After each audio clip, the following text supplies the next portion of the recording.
अस्सलाम वालेकुम वरहमतुल्लाहि वबरकातुहू। स्टूडेंट्स, आज हम लोग एक ऐसे टॉपिक के साथ आए हैं ट्रिग्नोमेट्री का, जो कि इंतहाई अहम टॉपिक है, जो कि हर एक मैथमेटिक्स के स्टूडेंट्स को इसका इल्म होना चाहिए। तो स्टूडेंट्स, हम आज हमारा टॉपिक है सॉल्यूशन ऑफ ट्रिग्नोमेट्रिक इक्वेशन। तो स्टूडेंट, जैसे कि आप लोग क्वाड्रेटिक फार्मूले से किसी भी किस्म की जो सिंपल अलजेब्रिक इक्वेशन थी, अलजेब्राइक इक्वेशन को सॉल्व करना आप लोग जानते हैं। इसी तरीके से स्टूडेंट इक्वेशन को हल करना, जो कि मैथमेटिक्स की जो बेसिक ज़रूरत होती है, वो इक्वेशन का सॉल्यूशन है। लेकिन स्टूडेंट, हमें जो इक्वेशनें हल करनी पड़ती हैं, ऐसी इक्वेशंस जो इक्वेशनें हमारे पास ट्रिग्नोमेट्रिक इक्वेशंस हों, तो वो एक मेथड, वो तरीका हमें आना चाहिए कि जिससे हम कोई भी ट्रिग्नोमेट्रिक में दी गई इक्वेशन को सॉल्व कर सके। अब स्टूडेंट, हमारे पास जैसे यहाँ पे 4 क्वेश्चन बोर्ड पे लिखे हुए हैं। इन 4 क्वेश्चनों में हमें इन चारों को सॉल्व करना है। सॉल्व करना का मतलब ये है कि इनमें से जो एंगल है वो निकालना है। यानी पहले में x की वैल्यू फाइंड करनी है, दूसरे में x की वैल्यू फाइंड करनी है, तीसरे में x की, और चौथे में थीटा की वैल्यू फाइंड करनी है। तो स्टूडेंट, अब हम किस तरीके से और किस तरह से अलजेब्रिकली जो हम क्वेश्चन सॉल्व कर रहे होते हैं, जो जैसे कि ये क्वेश्चन है हमारे पास है 2x² + 7x - 4 = 0। जब हम इस क्वेश्चन को हल करते हैं स्टूडेंट, तो ये हमारे पास इस क्वेश्चन का जो सॉल्यूशन है, आप लोग बड़ी आसानी से क्वाड्रेटिक फार्मूले के यूज़ से इसको हल कर लेते हैं। तो अब स्टूडेंट, हमारे पास प्रॉब्लम ये है कि अगर ऐसा क्वेश्चन आ जाए जिसमें साइन और कॉस आ जाए, टेन आ जाए, सीकेंड आ जाए, तो इस तरह के प्रॉब्लम्स को हम किस तरीके से सॉल्व करेंगे। तो स्टूडेंट, इसी पर्पज़ के लिए हम लोग आज ये टॉपिक जो है हमारे पास है, जैसे sin x = 1/2, इसको सॉल्व करना शुरू करते हैं। अच्छा, अब आपका स्टूडेंट जो क्वेश्चन है, क्वेश्चन आपका ये है कि अभी जो आज का ये जो लेक्चर है, इसका आपको क्वेश्चन पता हो कि आप क्यों ये पढ़ रहे हैं। तो स्टूडेंट, आज के इस लेक्चर में हम ये सीखना चाह रहे हैं कि किसी भी किस्म की कोई इक्वेशन हो, जिस इक्वेशन में ट्रिग्नोमेट्रिक वैल्यूज़ इन्वॉल्व हों, उसको कैसे सॉल्व किया जाता है। तो अब हम स्टार्ट लेते हैं। पहला क्वेश्चन हमारे पास है sin x = 1/2। स्टूडेंट्स, ये जो sin x है = 1/2 है, अगर हम इसका इन्वर्स ले लें तो हमें x का आंसर मिल जाता है। अगर हम लें sin इनवर्स ऑफ 1/2, मैं इसको यहाँ पे लिखता हूँ, शिफ्ट प्रेस करके साइन प्रेस किया और 1/2। कैलकुलेटर का आपने सही से यूज़ करना है। तो स्टूडेंट, मेरे पास इसका आंसर आता है 30 डिग्री। ये जो आंसर है हमारे पास है 30 डिग्री। तो यहाँ पे स्टूडेंट हमारे पास है x = 30 डिग्री।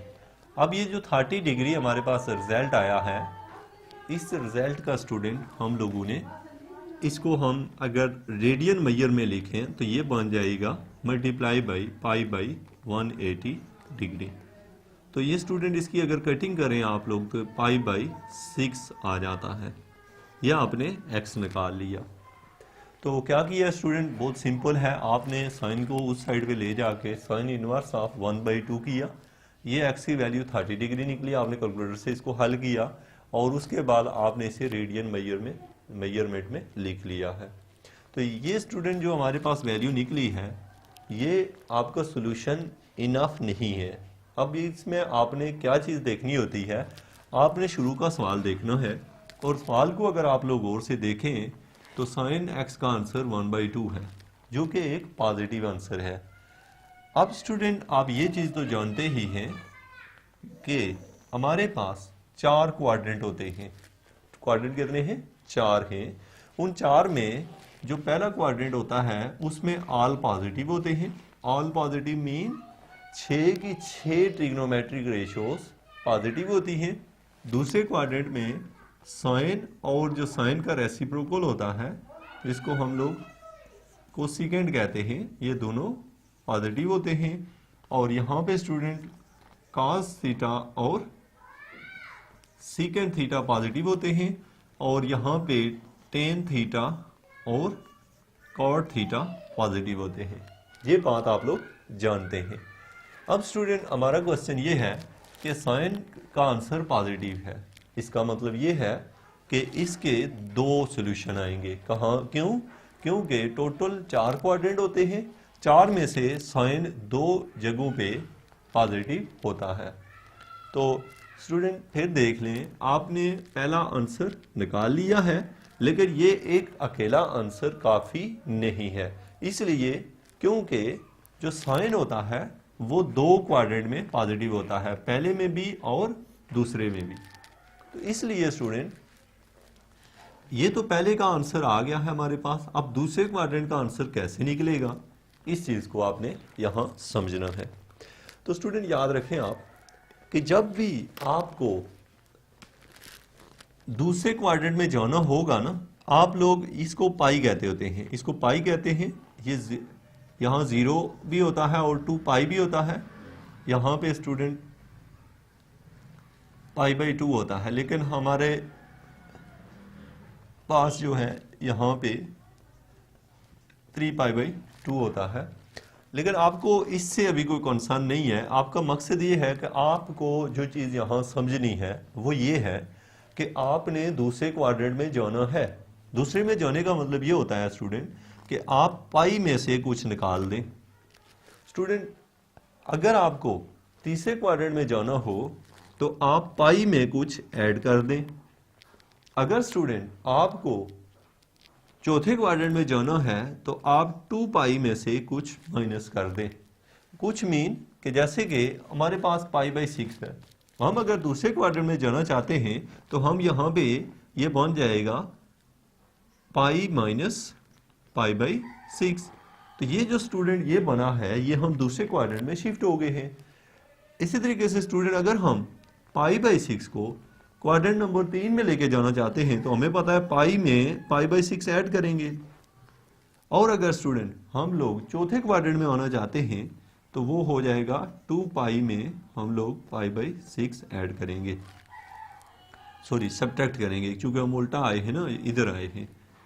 तो ये है स्टूडेंट हमारे पास इसका तरीका ये होता है कि आप लोगों को जिस क्वाड्रेंट में जाना होता है, पहले जब हम आंसर निकालते हैं तो हमेशा आंसर पहले क्वाड्रेंट में आता है।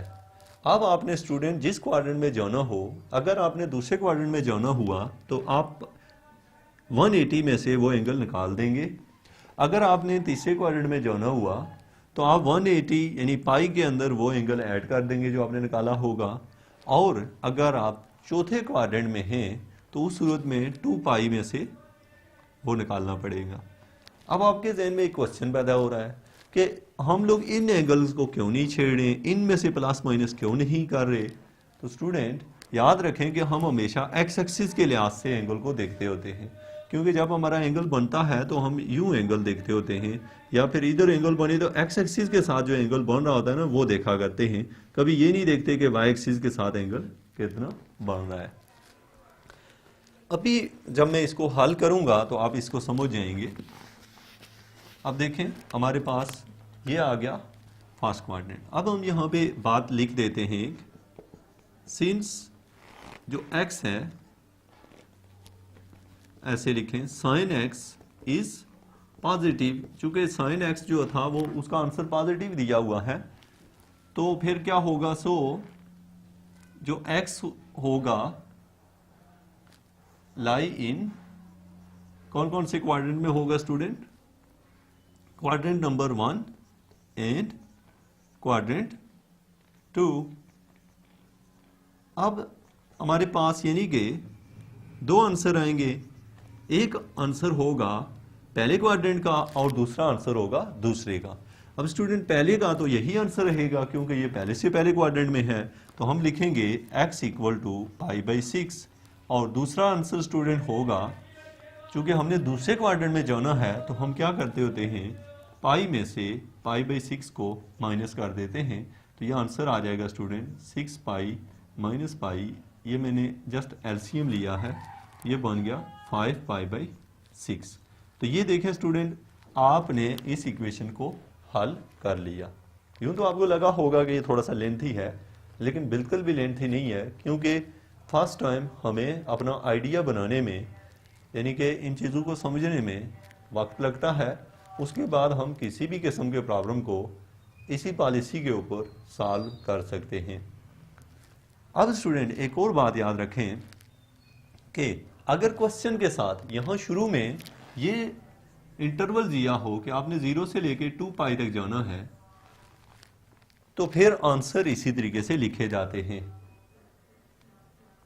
लेकिन अगर उसने लिखा हो कि जस्ट इसको सॉल्व करें, तो स्टूडेंट हमने आंसर जनरल लिखना होता है। जनरल मीन ऑल वैल्यूज़ के लिए लिखना होता है।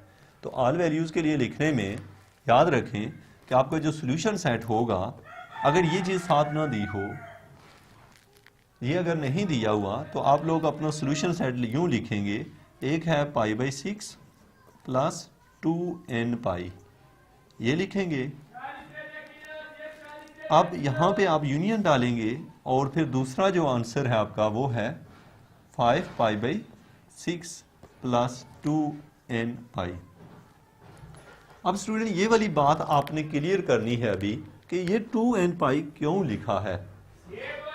और स्टूडेंट ये जो हमारे पास 2nπ है, इसकी वैल्यू आप अगर देखें यहाँ पे, चूँकि यहाँ पे हमारे पास है जैसे 2nπ है, तो आपको ये पता है कि साइन जो होता है, साइन का, कास का, सीकेंट, कोसिकेंट, और ये जो 4 वैल्यू होती हैं, ये याद रखें कि साइन थीटा हो, कास थीटा हो, टेन थीटा हो, और टेन नहीं इसमें आता, सीकेंट थीटा और कोसिकेंट थीटा। ये जो 4 वैल्यूज़ होती हैं, इन चारों का पीरियड जो होता है स्टूडेंट, वो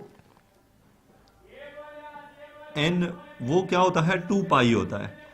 इन सब का पीरियड 2π होता है। क्या मतलब है स्टूडेंट इसका, कि क्या पीरियड का क्या मतलब होता है? पीरियड का मतलब ये होता है स्टूडेंट कि अगर आप एंगल में 2π ऐड भी कर दो तो इनकी सेध पे कोई फर्क नहीं पड़ता। मेन ये स्टूडेंट कि आप लोग अगर साइन 15 डिग्री का आंसर निकालो या साइन 15 में 2π ऐड भी कर दो, फिर भी दोनों के आंसर सेम ही आएंगे।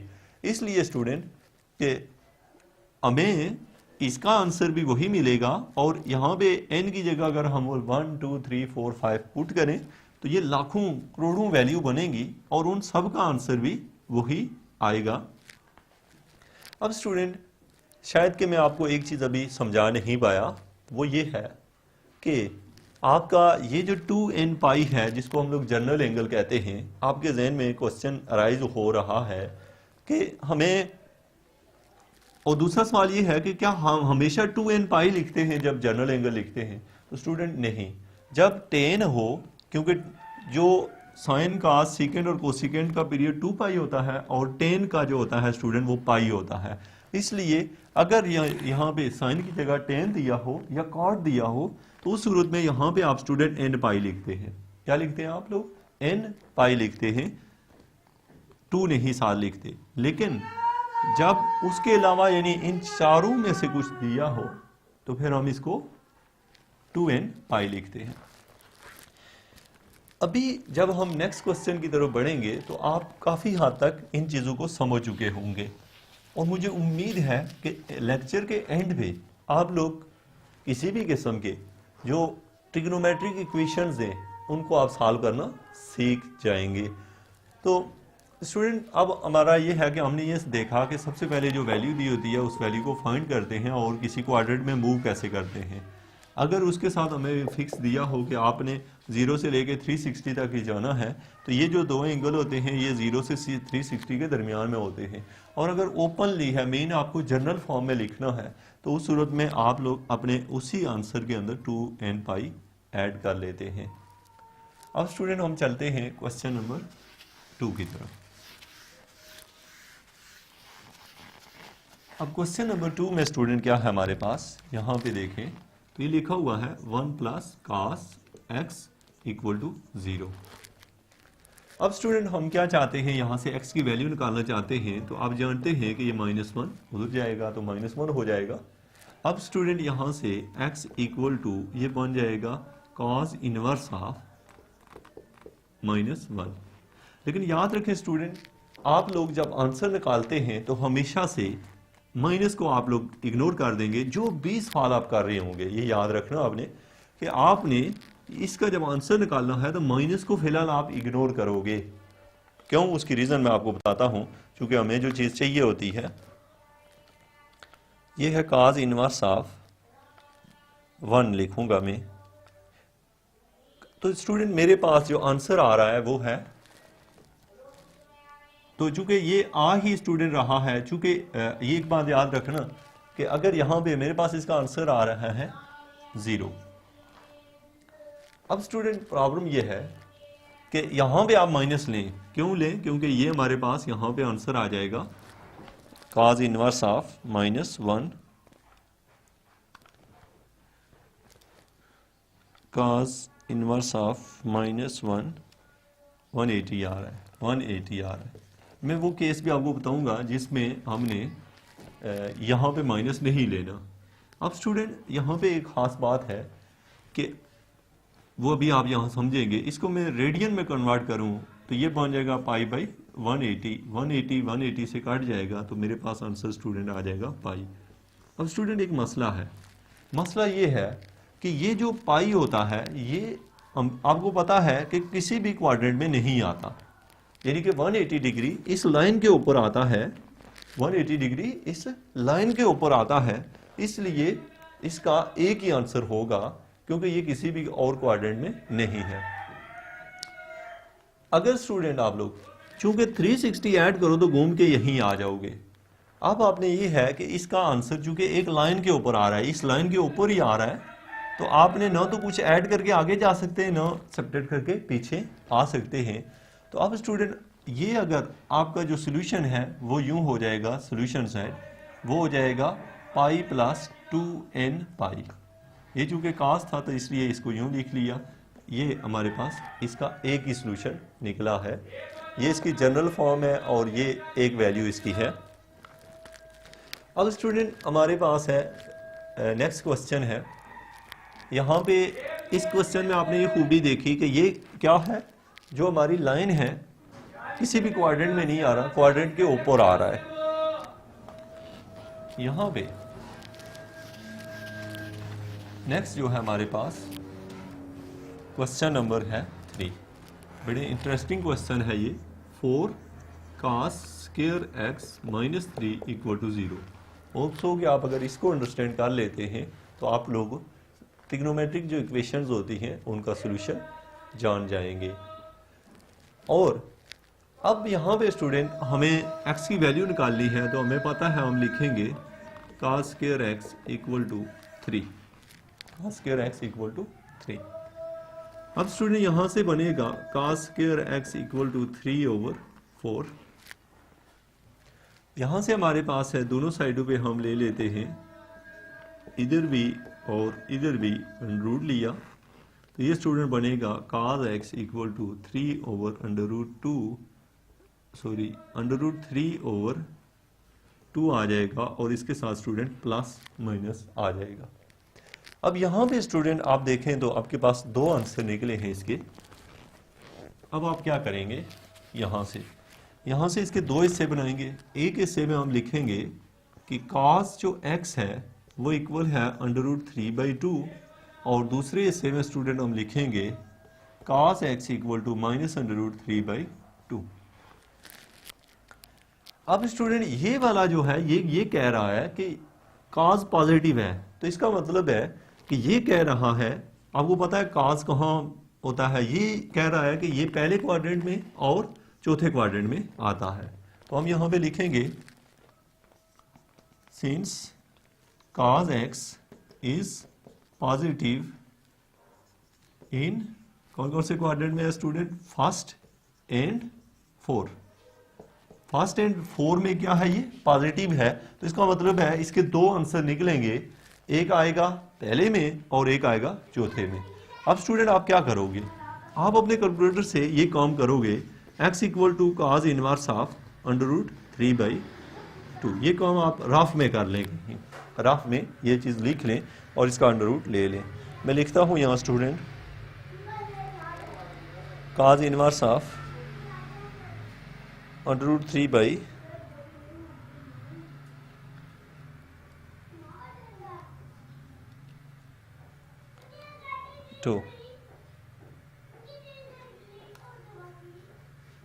ये स्टूडेंट बन रहा है 30 डिग्री, ये बना है। अच्छा, आप लोग कैलकुलेटर का एक दो गलत यूज़ कर लेते हैं, आप √3 लिखते हुए यूँ लिख देंगे, √3 वहीं पे आगे जाके डिवाइड डालते हैं, ये अंडर भी लेंथ में बड़ा होता रहता है, फिर नीचे 2 लिखते हैं, यूँ लिख देते हैं, जो कि बिल्कुल गलत बात है। कैलकुलेटर का सही यूज़ करें ताकि आपकी वैल्यू ठीक आए।